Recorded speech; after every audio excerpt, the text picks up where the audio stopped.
So, hello everyone, and welcome back to the Chap's Guide channel.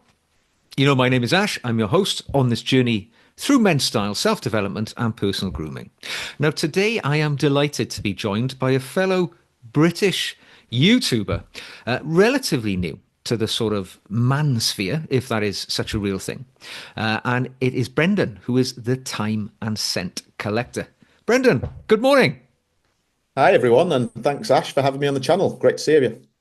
It's my pleasure. Now, I know we are quite some distance apart, even though you're a fellow Brit because you're in Barcelona. I am, yes. But I thought it'd be a great opportunity as you've just started off into the YouTube world, so to speak, because I've been watching your videos for a while. Hmm. And I know you're making some fabulous content. And I would like to push out your sort of presence to the guys who I know who watch my channel, because I know if they like me, they're going to like you. So let's, share and share alike. So I Yeah, think I'm just going to appreciate kick off by I'm going to treat this as a sort of interview. All right. So I'm going to ask you some that. questions. And as you're the time and scent collector, it stands to reason I'm going to ask you about wristwatches and fragrance. And I know you're ready for this. So, Yeah, yeah, we'll just up take it for from it. there. But I'm up for first the of all, challenge. oh, yeah, yeah. And I know you've got some beautiful stuff to show as well. So why don't we just kick off by just introduce yourself to us, Brendan? What's it all about? Yeah. Where's this YouTube thing coming from? Yeah, no, thanks, Ash, and I really appreciate it. Thanks for having me on the channel, and I just want to say as well, I discovered your channel quite a few years ago now, and I've learnt loads from you. I've definitely got some content on shaving planned, and I got a few different shaving creams off your recommendations, and so yeah, I really appreciate. I think you're doing some really good work, and you talk a lot about sartorial and the tailoring.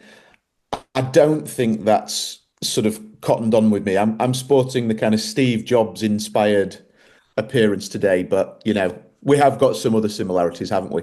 And I started in this year, so 2025, January, and really the focus was just about sharing my passions. I've loved watches for, I don't know, maybe my mum would say I loved them when I was about 6 or 7. I think probably about 20 odd years I've been playing and tinkering and collecting watches.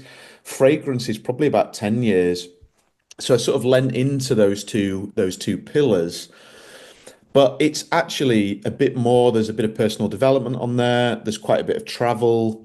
I go lots of different capital cities and European locations and stuff like that, and just bringing people on a journey and trying to help myself.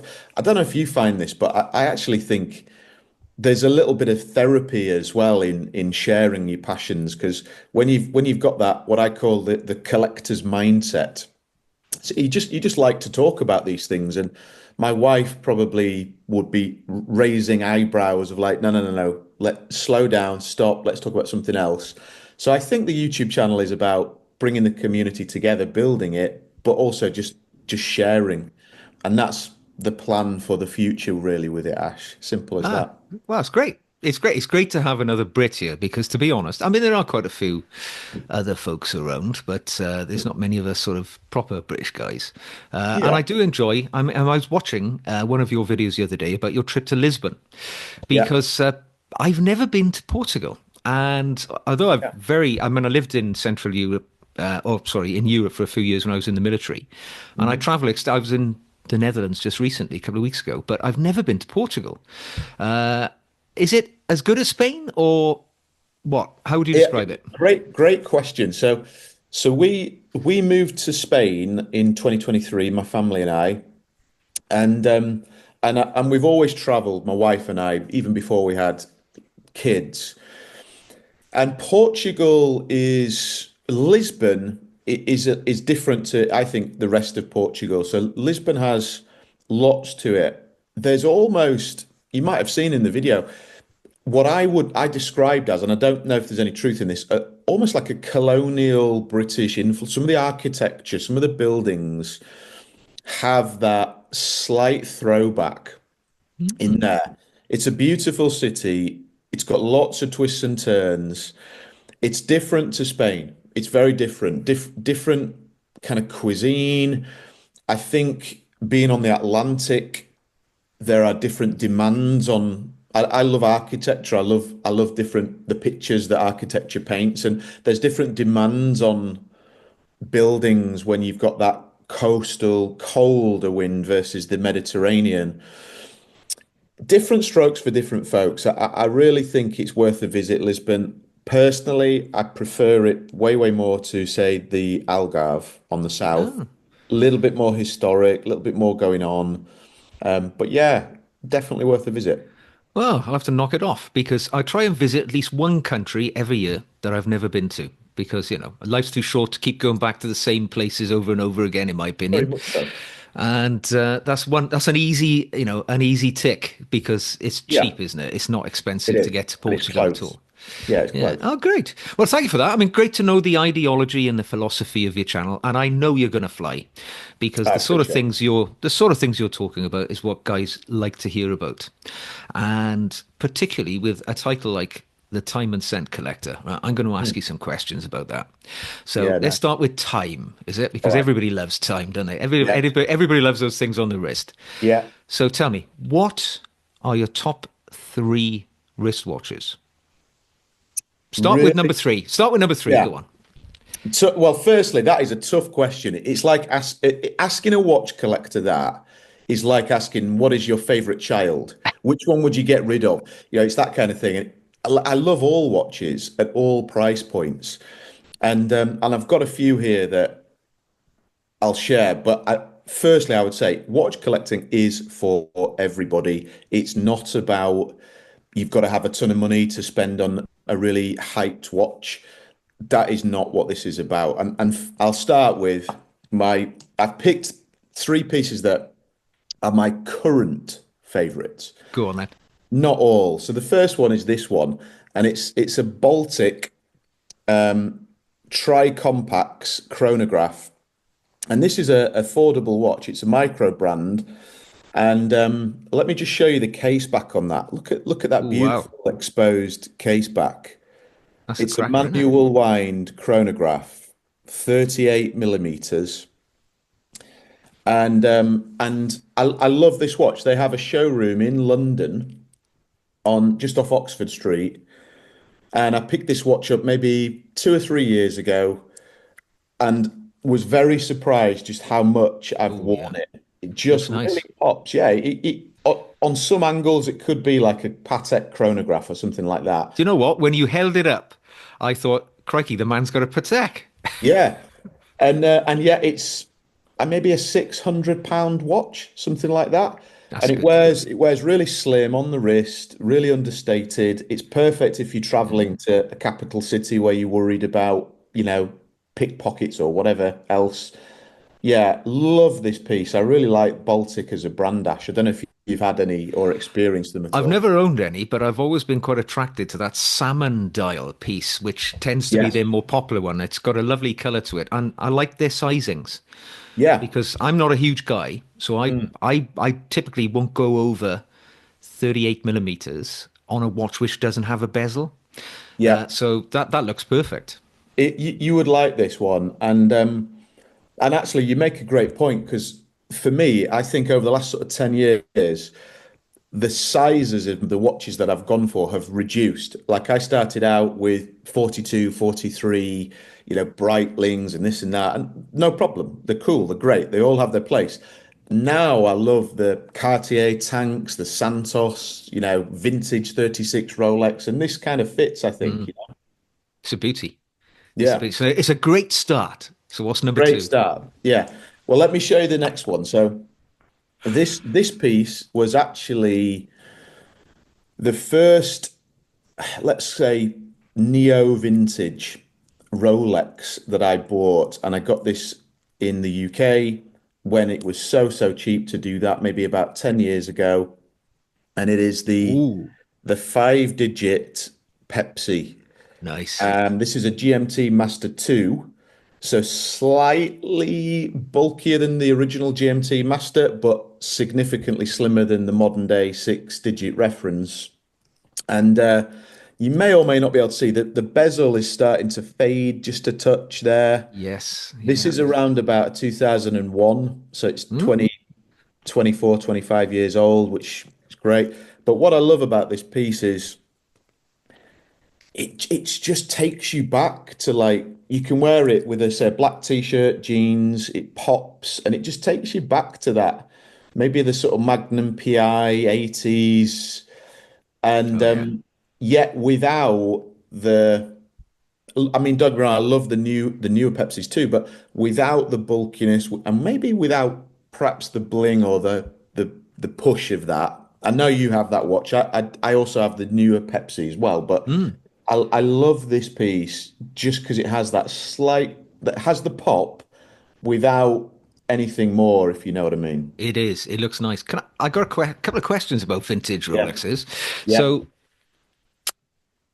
I think what puts lot of people off is the evolution of the bracelet, because I think a lot of people will say that the current Rolex has a bomb-proof bracelet, but those older five-digit models, they were a little bit more basic. How have you felt with your bracelet on that? Yeah, so they are in short, there's no getting around that. They are not as durable. But I think Rolex as a brand has always been built to be incredibly durable anyway. So I even think those five-digit bracelets from say the late 90s, early 2000s, they're probably still more durable than most modern day watches now. I can honestly say I've been fortunate to own a number of this type of era of Rolex sports watch. I have never had a problem. And what I find as well with them, this is slightly less related to performance, but because the bracelet, the links are lighter, the head of the watch moves a little bit more freely on the wrist, so you Mm, get a bit of a different feel wearing them than you do the modern day ones. They have a bit more of a flow to them. And I like that. I think it's just there's just some retroness in it. You know, it just feels great on the wrist. So it's a beautiful watch. I mean, I've thank got to you. be honest. I'm a big fan of the. I mean, I'm gonna say I'm not a big fan of the. I'm wearing a GMT Master now. Actually, I've got a root beer Yeah. on, You root but beer, yeah, lovely. I find them big. I'm not going to Mm. lie. I mean, I lived in a state of self-denial for quite a few years, right? Thinking, I can wear these watches. Now I'm coming to a mindset much like yourself. I'm actually finding smaller watches much more attractive. Mm. And a watch like that, I mean, it might be on my horizon, to be honest. I'm Yeah. looking at downsizing and maybe going into more vintage pieces. I recommend it. I think I've actually got a review coming up of the two Pepsis, you know, the modern day Mm. versus this one. And believe it, I'm actually thinking of downsizing further and going to the GMT That was a versus 38, was it? The GMT. GMT, 38 No, millimeter? it's still 40. It's Still still 40. 40, but it's slightly slimmer lugs, Right. fractionally thinner. It just it's almost maybe not even noticeable on the eye, but when you do put them side by side, there's even that you can tell. Mm. It's a cracker. And as you said, as soon as I saw it, I had an image of Thomas Magnum in my mind from my Yeah. childhood. But that's what it's all about. That's what watches are all about. They put and fragrances, but they put you in a state, don't they? You put it on and you kind of can change state quickly depending on what the Mm. watch is. And that's beautiful. That's what it's all about. It is. Well, if that was your number two, I mean, what's coming next? Well, let me take this one off and talk about the last one here for now. So, what I found with watches was there was one watch, one model that it had an effect on me. It was the iconography, it was the diving deep into the stories of each of them, and I just couldn't get enough of this watch. And this particular piece, as an expression of that watch, it is my favorite watch right now. So without further ado, it's this one. It's the Rolex Panda Daytona. But this one is a little bit special. It's actually the Zenith Ah, configuration, yeah. and you can tell that by the slimmer subdials. Obviously, it's got the steel bezel as opposed to the ceramic, so you know it's not a modern Rolex. And it's got the original Zenith movement, slimline, just I just cannot get enough of a Daytona Ash, and especially like the older versions. Ah, And so this is a 1999 Daytona. It's a full set, so I've got the paperwork with it. And the A serial is the one to get. That was the last, if you like, last edition of this particular piece in roughly 1999, and some of them into the year 2000. But honestly, I think there's times when I put this on and I'm like, this could have been bought in 2025. yeah. Yet at the same time, it's got that vintage throwback, the Zenith movement. It might be the best chronograph movement of all time. Rolex kind of engineered it, so they reduced the beats per minute, so Mm. it almost had a higher performance like configuration. And I just think it's timeless. It pops, but Mm. it doesn't. You can wear this anywhere. You could wear it with a shirt. You could wear it in a boardroom. You can wear it on a boardwalk. That's to me, it's the ultimate watch.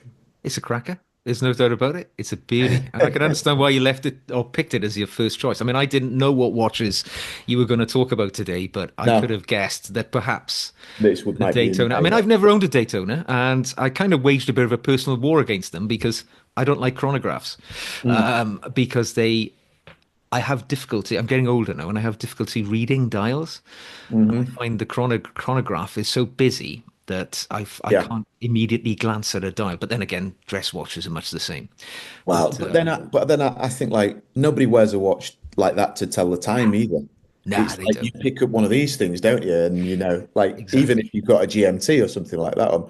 But I take your point, and I think the Daytona. What I found about this was some men, it goes into they think it's too small. They think it's too slimline, and it's still a 40 mil, but because of the lugs on it, it wears slimmer than even like the GMT. Hmm. And I would challenge men like that. I'd say, look, you just need to get it on the wrist and wear this a little I bit. should give it a try. You should do, If you Ash. I, could find one, I if can you could I can find one, see that's it. the problem. Yeah. Although I got to say, I was out on my mountain bike the other day, and because I live at the seaside in the UK, and I'd stopped and I was having an ice cream. I was sat at the seaside having an ice cream. I live near to a town called Weston-super-Mare, which is not a Yeah. particularly affluent area, it's fair to say. And it was a really busy, hot day. And as I was sat down having an ice cream, a chap walked past me and he had a Panda Daytona on. And, it was right Nice. at my eye level because I was sat down. And I thought, crikey, you don't expect to see one here. But Yeah. they are about. And I have to admit, as he walked past, I admired it. I thought it was a nice looking piece. So who Yeah. knows? You've got a great. I mean, where's next then? So you said that's your favourite now. What have you got your eye on? That is a great question. It changes, doesn't it, all the time? I'm sure it does for you. Um, I still love the Daytona. My Grail watch, whether it probably won't be next, is to go back even further into the four-digit Daytona references. So the 6263 Panda. Yeah, I mean, my word, that's a beautiful piece. Yeah. I actually do want to pick up another Baltic when I go back to London later this year. I think I'm going to pay a visit to them. Mm. But yeah, I mean, I'm always, one day it's a Cartier, the next day it's a vintage this, the next day it's a Patek.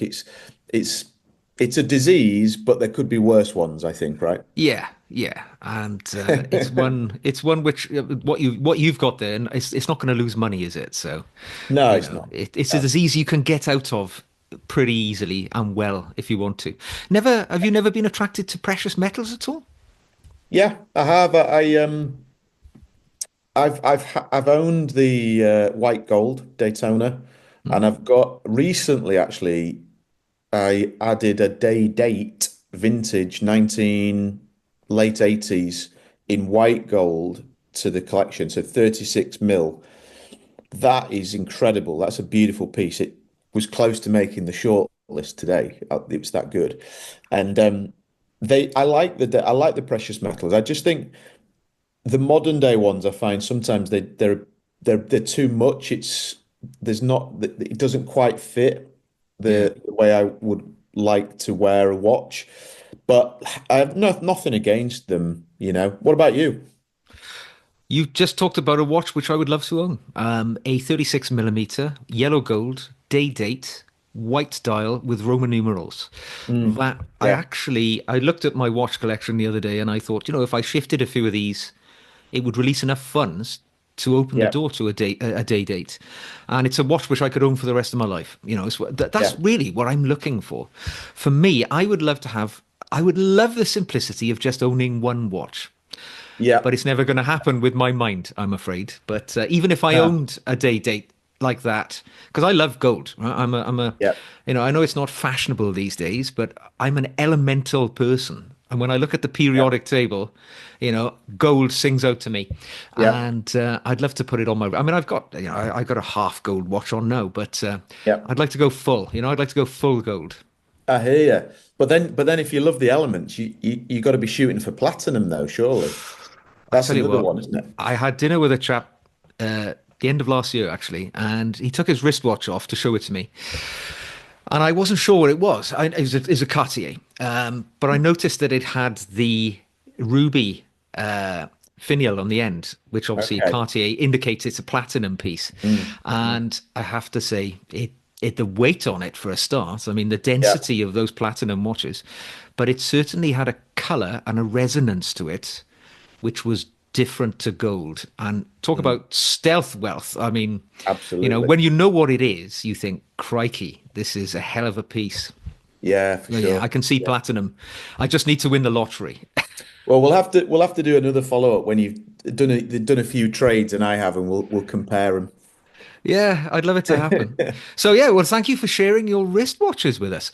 Because as Sure. you're called the time and cent collector, I think we'd be remiss if we didn't just talk briefly, maybe, about your scents that are on your horizon right now. Because I know lots of guys take inspiration. When I watch many YouTubers, it gives me an idea what to try next. So, Yeah.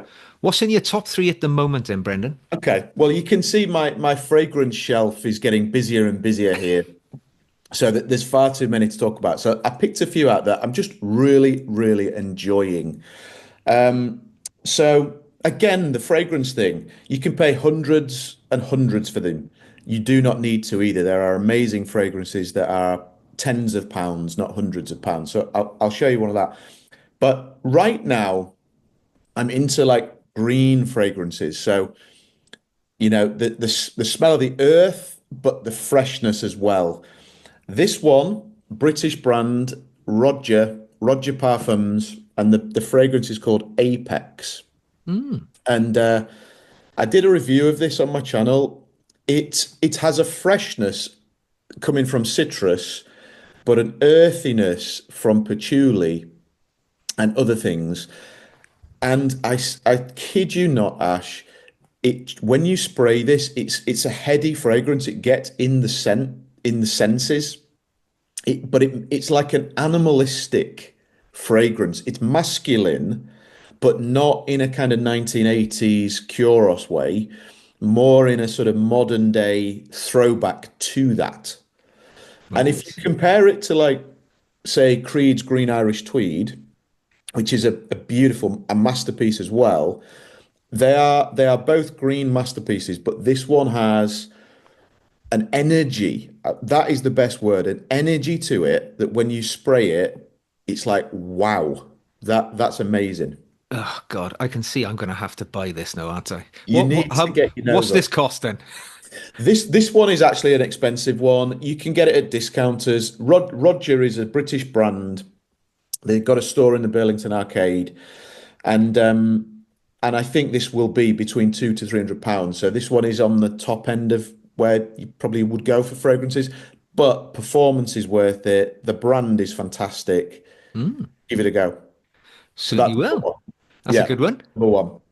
The second one, actually, I thought I'd show you this one to just show your viewers as well. Maybe put a brand on the radar that they haven't necessarily experienced. And it's this one. It's a brand called Tower Perfumes. And this particular brand is from Switzerland. And this one is called L'air du Desert Marocain.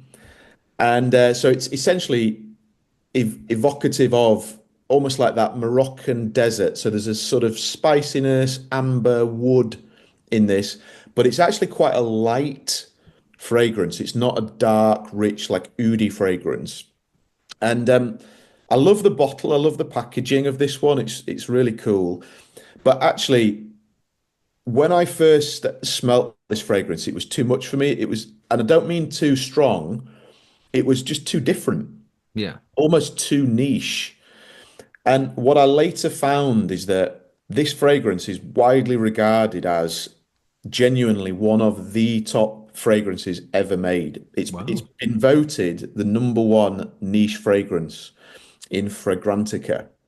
And so I was like, I need to give this more. I need to learn this brand. And two or three like exposures to it, it was almost like, wow, this is addictive. This is absolutely beautiful. And the great thing is, it's actually relatively affordable. It's an eau de toilette concentration, but it performs far in excess of that. Mm. And I think in the UK, it's around about £120 for 50 mil. So it's not a crazy price, not anything silly. Yeah. But yeah, if you like your kind of woods and a little bit of spice, it's incredible, this one, Ash. It really is. See, that's two now.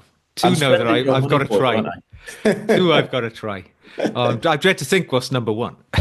Well, the last one, I mean, I've got a bonus one I'll flash to the camera in a minute, but this brand, Xerjoff, this particular fragrance is called Renaissance. And there's a collection, I think it's called the 1861 collection from Xerjoff. It's an Italian fragrance house. And the 1861 collection was associated with core themes and cities and environments in Italy in their history. This is a summer fragrance, a citrus fragrance, citrus heavy. It leads with citrus, but the key note, the beauty of this is mint. It Ah, has an incredible mint note. When you spray this, it transports, certainly with me, I'm back in that sort of Mediterranean boardwalk, terrace, cocktail, sort of afternoon into the evening, sun setting. And the performance on this one, Ash, as well, it dries down and you get the mint more. So a yeah. lot of citrus fragrances, they don't perform particularly well, but you're going to get 8, 10 hours on your skin and really good performance on this. So it's an all-day fragrance. Mm. And if you're not yet familiar with Xerjoff, it isn't a cheap brand, I'll give you that, but you can get them at discounters. You can pick them up at good deals, but it is beautiful. It's Italian perfumery at its best, this one, I think. See, that's three out of three now. Bing, got you again. I just thought I'd give people a show of this one. And you've reviewed a lot of this brand on your channel. I love them. This fragrance, it's the German Street Cologne. Yeah. I think for not much money, 20, 30 pounds, I think it's beautiful. I put a real dent in it. It's that classic barbershoppy man's fragrance, but really well done. And I think this one, it proves you do not have to spend big money on fragrances to get something really special. And I think this deserved an honourable nod, especially for your channel and your viewers as well. Yeah, I was in there last week, actually. I was in Great, isn't it? Taylor of Old Bond Street, and some of the stuff in there, as you say, is really accessible financially, which I think is good, especially the shaving creams and the like. I mean, Yeah, it's hard to get a better shave anywhere near their price, which I is agree. good for us chaps who Yeah, shave. We are in the minority as clean-shaven men, I so it's know. Yeah, nice to have the experience. I agree. Well, Brendan, what can I say? Thank you so much for sharing those things. I hope it serves as kind of a window into what your channel is all about for the guys watching this, and they're going to go straight down to the show notes and follow that link to your site and get subscribed. And we will start a new revolution together. I hope Yeah, perhaps in the future we can do this again, and because I yeah. sense we could talk a lot more on these We, subjects. we We're kind could of we could skimming it talk for now, aren't hours, we? couldn't we? Yeah, We're kind of skimming it now, we but could get sucked in. But no, I really yeah, appreciate you having me over here, and everybody watching. You are welcome on my channel, and please do give us a comment and introduce yourself. And I really do think I don't have all the answers. I'm going on this journey myself. We'll go on it together, and as they say, you're stronger together, aren't you? absolutely. Well, Brendan, thank you so much for joining me today, and you've got me as a subscriber going forward, if nothing else. So I'll say goodbye, and I'll speak to you soon. Thanks again. Bye bye.